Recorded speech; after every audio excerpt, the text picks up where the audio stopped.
Hey guys, if you want to know how to instantly convert your Bitcoin to USDT on Binance for free without any fee, this video is for you. First of all, we need to go into Trade at the top left, then go to Convert. Now you will see different options. I recommend using Market if you want an instant trade. Here you can choose between spot or funding depending where you have your Bitcoin. In my case, I will choose my spot wallet.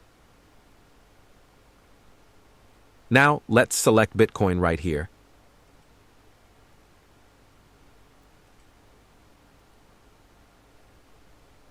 And in my case, I will convert $20 worth of Bitcoin into USDT.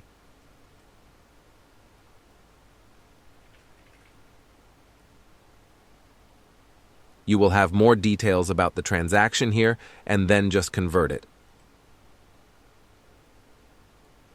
Now we can check everything went fine by going to our wallet.